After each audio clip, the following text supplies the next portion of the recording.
একবার এক ভদ্রলোক একটা পাত্রে পানি নিয়ে তাতে একটা ব্যাঙ রেখে সেখানে তাপ দেওয়া শুরু করলো। তো পাত্রের তাপমাত্রা অর্থাৎ পানির তাপমাত্রা যখন বাড়তে লাগলো, তখন ব্যাঙটিও তার শরীরের তাপমাত্রা একটু বৃদ্ধি করে ওই গরম পানির সাথে অ্যাডজাস্ট করে সেখানে রয়ে গেল। তখনও কিন্তু ব্যাঙটি চাইলেই লাফ মেরে সেই পাত্র মানে গরম পানি থেকে বাইরে বেরিয়ে যেতে পারতো বা ওখান থেকে বের হতে পারতো, কিন্তু ব্যাঙটি অ্যাডজাস্ট করে সেই গরম পানির সাথে থেকে গেল সেখানে। তাপমাত্রা যখন আরও বাড়তে লাগলো, সহ্য করতে না পেরে তখন ব্যাঙটি একসময় সিদ্ধান্ত নিল যে না, আর সহ্য করা যায় না, এবারে লাফ দেই। কিন্তু যখন সে লাফ দেওয়ার সিদ্ধান্ত নিল, তখন সে দেখলো যে তার শরীরে সে লাফ দেওয়ার মতো শক্তিটুকু আর নেই। ততক্ষণে তার শক্তিটুকু গরম পানির কারণে ওখানে থাকতে থাকতে শেষ হয়ে গেছে।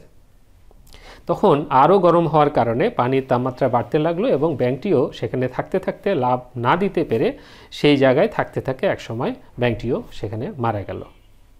এখন যদি প্রশ্ন করা হয় যে ব্যাঙটির মারা যাওয়ার কারণটা কি, অবশ্যই আপাত দৃষ্টিতে আমাদের সবারই মনে হবে যে অবশ্যই গরম পানি হলো ব্যাঙটি মারা যাওয়ার কারণ। যদিও দেখা যাচ্ছে যে গরম পানির কারণেই ব্যাঙটি মারা গেল, কিন্তু আসল কারণ হলো ব্যাঙটির সেই সময়ে শক্তি থাকা অবস্থায় গরম পানি থেকে লাফ দেওয়ার যে সিদ্ধান্ত না নেয়া, সেই সিদ্ধান্ত না নেওয়াটাই তার মৃত্যুর কারণ। অর্থাৎ ব্যাঙটি যদি গরম পানি থেকে বের হওয়ার সিদ্ধান্ত নিত শক্তি থাকা অবস্থায়, তাহলে সে মারা পড়তো না, সে বেঁচে যেত। আমাদের জীবনেও অনেক সময় এরকম হয় যে কোনো একটা বিষয়ে, কোনো একটা সিচুয়েশনে আমাদের কোনো কিছু সহ্য করার একটা লিমিট থাকে। সেই লিমিট ক্রস করে গেলে সহ্য করতে করতে একসময় আমরা শক্তি হারিয়ে ফেলি এবং সেখান থেকে আর বের হয়ে আসতে পারি না।